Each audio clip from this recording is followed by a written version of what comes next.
Good morning, students. Today our topic is Robert Frost. Robert Frost, English first, BA part third. Okay. Now, first of all, to know about Robert Frost, सबसे पहले हम इनके introduction part जानेंगे कि Robert Frost का जन्म कहाँ हुआ है, बर्थ प्लेस कहाँ है और फुल नेम इनका क्या है, डेथ कब हुई है, फादर कौन है, मदर, वाइफ और इन्हें पुरस्कार किस पुरस्कार से इन्हें नवाजा गया. These are the important facts that are always asked in the examination. ठीक है, ये सारे ऐसे इंपॉर्टेंट तथ्य हैं जो एग्जाम्स में पूछे जाते हैं. ठीक है, तो ये देखिए बर्थ इनका कब हुआ है, वेरी इंपॉर्टेंट. इनका जो बर्थ है वो हुआ है 26 मार्च 1874. ठीक है, 26 मार्च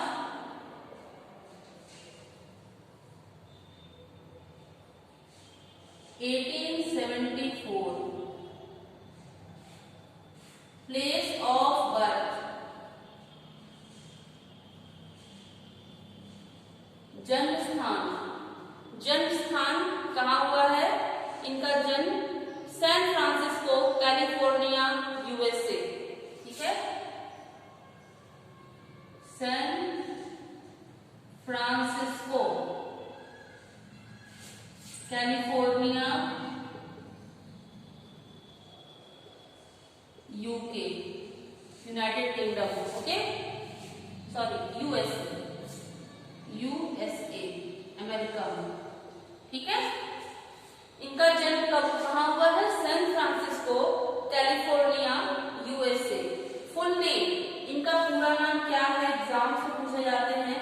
फुल नेम, कभी कभी इनका बीच का अक्षर काट दिया गया है. रॉबर्ट फ्रॉस्ट ऑब्वियसली सब जगह लिखा जाता है, लेकिन आप पूरा नाम इनका जानिए, Robert Lee Frost. Robert Lee Frost.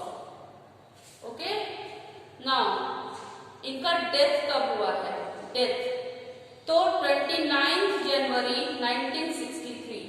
Death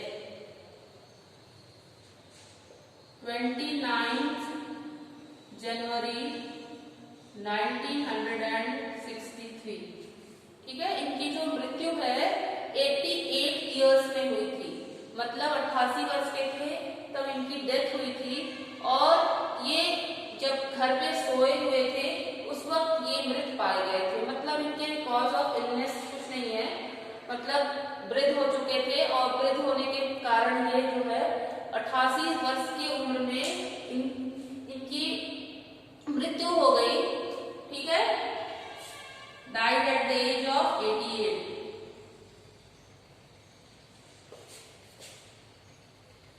as of 88.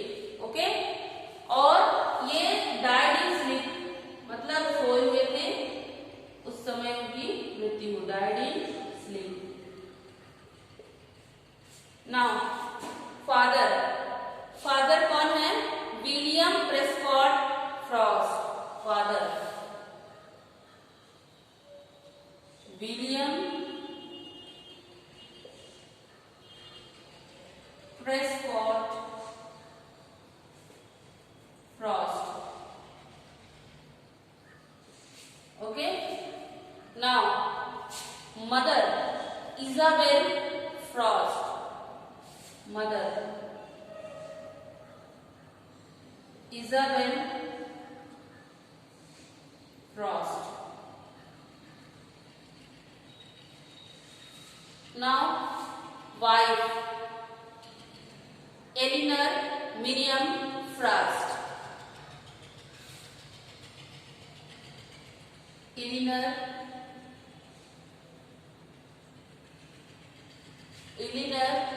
Miriam Frost. Okay, now इन्हें प्राइज मिला था पुलिट्जर प्राइज. ये अमेरिका में दिया जाता है पोएट के सम्मान के रूप में. अमेरिका में लिटरेचर प्राइज दिया जाता है। इन्हें 4 बार पुरस्कृत किया गया है, ठीक है, 4 टाइम्स, वेरी इंपॉर्टेंट, 4 बार इन्हें पुरस्कृत किया गया है। यहाँ पर मैं लिख रही हूँ सन, ठीक है, 1924, 1931, ठीक है, ये सन है 1924, 1931, 1937 और 1943, ठीक है। इन दौरान इन्हें पुरस्कार मिला। कौन सा पुरस्कार? पुलिट्ज़र प्राइज, ठीक है। कुछ इनके महत्वपूर्ण वर्क है जो मैं यहाँ लिख रही हूँ, आप ध्यान दीजिएगा। मेजर वर्क, मेजर वर्क, महत्वपूर्ण कार्य है इनका, एग्जाम में पूछे जाते हैं। आप अगर इनके मेजर वर्क जानते रहेंगे तो हेल्प हो जाता है एग्जाम में, ताकि आप समझ जाएंगे कि किसकी रचना है, ठीक है। आप लोग 3rd ईयर में हो और 3rd ईयर के बच्चे जान ही रहे हैं कि it is very important to know about the poet's creation, okay.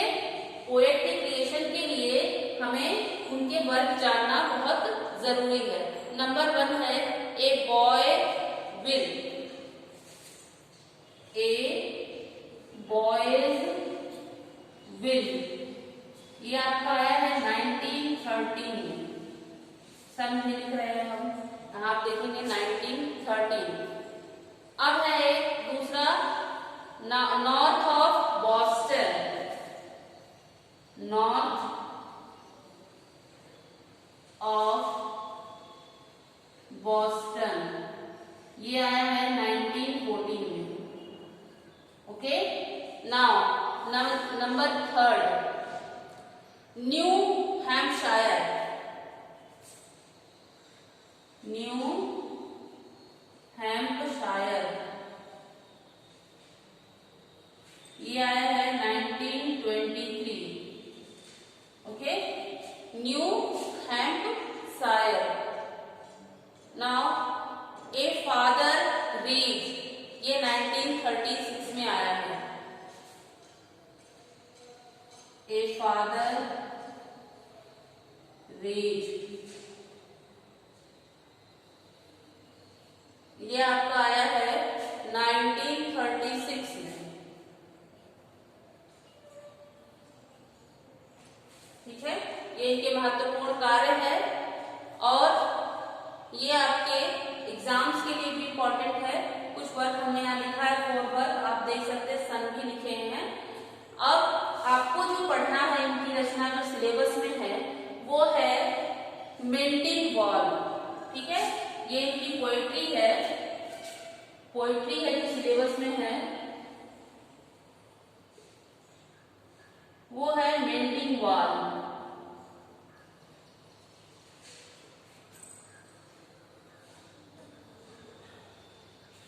Melting wall, melting wall means, melting का मतलब होता है बनाना और दीवार मतलब वॉल मीन्स दीवार। आपको टॉपिक से ही क्लियर हो रहा है कि यहाँ दीवार बनने की बात कही जा रही है, जो रॉबर्ट फ्रॉस्ट ने अपने जो टॉपिक है, पोइट्री की जो टॉपिक है उसके माध्यम से बताने का प्रयास किया है, ठीक है। तो ये जो टाइटल दिया गया है रॉबर्ट फ्रॉस्ट के द्वारा, melting wall, is very attractive and suggestive, बहुत ही सटीक है। मतलब ये जो टॉपिक दिया गया है, जो हेडिंग उन्होंने दिया है पोइट्री को, ये बहुत ही आकर्षण है, बहुत ज्यादा इसमें आकर्षण शक्ति है जो लोगों को अपनी ओर खींचता है, ठीक है। तो यहाँ पर दीवार बनने की बात हो रही है, लेकिन किसके बारे में, ठीक है।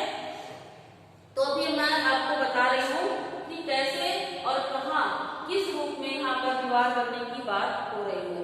यहाँ दीवार बनने की बात जो है 2 पीढ़ी के लोगों के बारे में हो रही है, एक युवा की पीढ़ी और एक जो है बुजुर्ग जो होते हैं उनकी सोच में, और एक युवा की सोच में काफी अंतर होता है। उस दीवार के बारे में पोएट यहाँ बताने का प्रयास कर रहा है। The title of Mending Wall is quite attractive and suggestive. It refers to the practice of annually repairing the wall of 4 times between two farms. यहाँ पर कह रहा है कि यहाँ पर जो दीवार बन रही है, जो हर साल हर परिवार के बीच में बनाया जाता है। हर परिवार के बीच में 2 लोग होते हैं, एक यूथ होता है और एक होते हैं वृद्ध, जिसको ओल्ड एज बोल सकते हैं। ठीक है, 2 प्रकार के लोग होते हैं और दोनों लोगों की सोच अलग अलग होती है।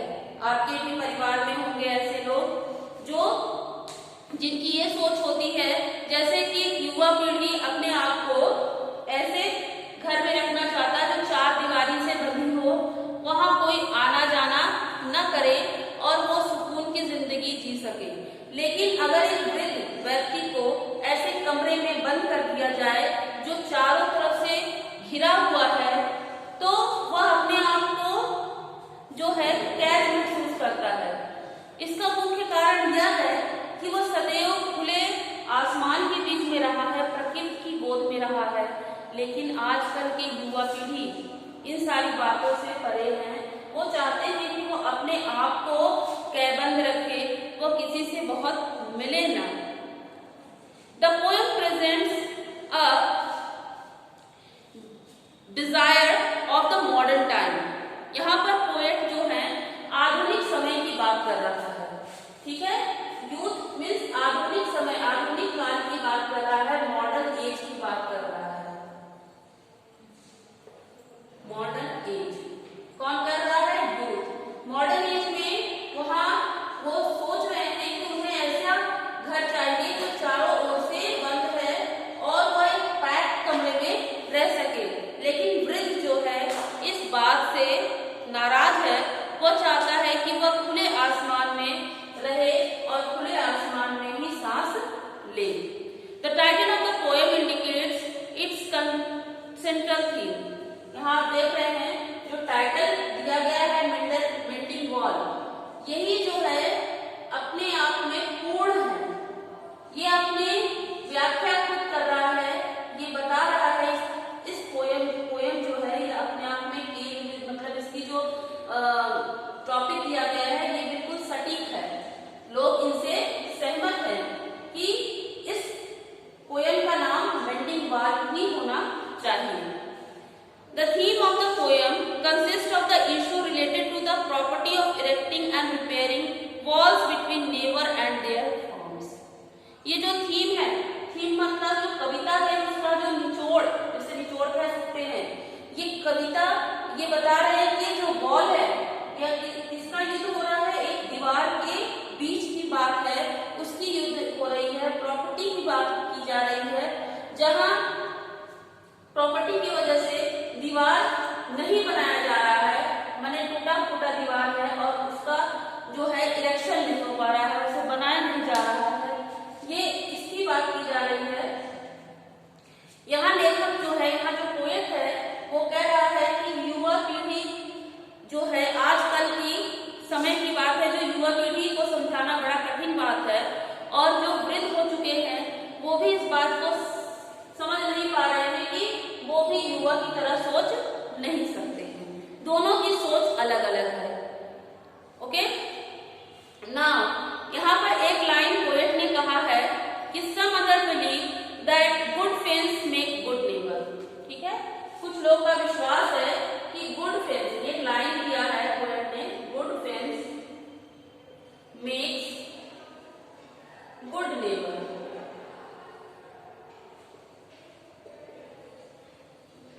ठीक है, फेंस का मतलब होता है बेटा दीवार।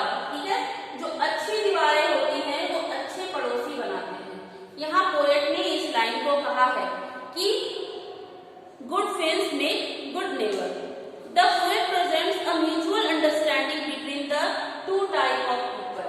ठीक है, यहाँ पर जो पोएट है वहां पे 2 वर्गों के लोगों के बारे में एक म्यूचुअल अंडरस्टैंडिंग मतलब आपसी संबंध को दर्शाने का प्रयास किया है।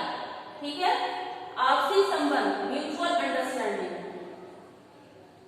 म्यूचुअल अंडरस्टैंडिंग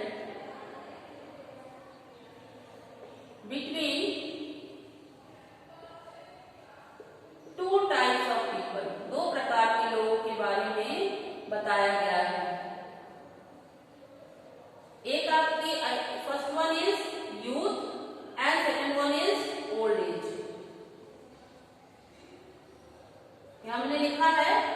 दो प्रकार के लोगों के विषय में बताया गया है और ये दो लोगों के आपसी संबंध आप देखे होंगे कि आपके भी घर में ऐसे ओल्ड लोग हैं, वैसे आपकी दादी हैं, दादा हैं, और आप दोनों के सोचने और समझने की शक्ति अलग अलग है। वो जैसा सोचते हैं आप वैसा नहीं सोच सकते, ठीक है। तो वो हमेशा जो है ऐसी जगह रहना चाहते हैं आप कि जहां पर वो खुले वातावरण में सांस ले सकें। लेकिन आप क्या सोचते हैं कि आपको एक कमरा मिले और वो चारों तरफ से बंद हो और वो घिरे हो और वहां पर कोई ना हो और हम वहां पे आसानी से रह सके। तो यहाँ पर दो लोगों के तालमेल के बारे में ये बताया गया है कि दोनों की अंडरस्टैंडिंग कैसी होनी चाहिए, ठीक है। और यहाँ दीवार जो गिरने की बात की गई है, ये दीवार जो है किसी बस खराब हुआ है, वो फ्रॉस्ट के कारण हुआ है। फ्रॉस्ट माने ओले के कारण जो है दीवार जो स्वेल हो गई है। जैसे आप देखते हो बारिश में जो मिट्टी की दीवार होती है वो फूल जाते हैं बारिश में और जो है गिरने लगता है, कुछ दीवारें गिर भी जाती हैं पानी की वजह से, सोख होने की वजह से। तो यहाँ पर वही दीवार जो है पानी की वजह से सोख हो गया है और पोएट जो है यहाँ बता रहे हैं कि सोख हो गया है। वो नहीं चाह रहे हैं घर वाले कि इसकी जगह नई दीवार खड़ी की जाए, बल्कि ओल्ड एज पीपल सोच रहे हैं कि ये दीवार ही खत्म कर दी जाए, क्योंकि अगर दीवार होंगे तो वो अपने घर और अपने फार्म के बीच में अंतर नहीं कर पाएंगे। कहने का तात्पर्य है कि वो अपने घर और अपने खेत को नहीं देख पाएंगे। इसीलिए जो है वो ऐसा नहीं करना चाहते, क्योंकि अगर दीवार खड़ी हो जाए तो आसपास के लोगों से हमारा कोई संपर्क नहीं रह सकेगा। तो यह दो पीपल के म्यूचुअल अंडरस्टैंडिंग के विषय में रॉबर्ट फ्रॉस्ट ने बताया है, ठीक है। तो melting wall is very important for your syllabus, ठीक है। एक बार फिर से देखेंगे। जो बर्थ है 26 March 1874, place of birth San Francisco, California, USA. Full name Robert D Frost. Death 29 जनवरी 1963, एज डाइड 88, ठीक है, died in sleep. Father William Prescott Frost, mother Isabel Frost, wife Elinor Miriam Frost. और Pulitzer prize इन्हें 4 बार दिया गया है, 1924, 31, 37, 43। ये देख रहे हैं, बहुत इंपॉर्टेंट है, बार बार मैं कह रही हूँ, it's very important for your syllabus and other competition also, ठीक है। मेजर वर्क मुख्य कार्य के हैं a boy's will 1913, north of Boston 1914, New Hampshire 1923, a further range, ठीक है, ये है 1936। और आपके सिलेबस में है मेल्टिंग वॉल, ठीक है। That's all for today.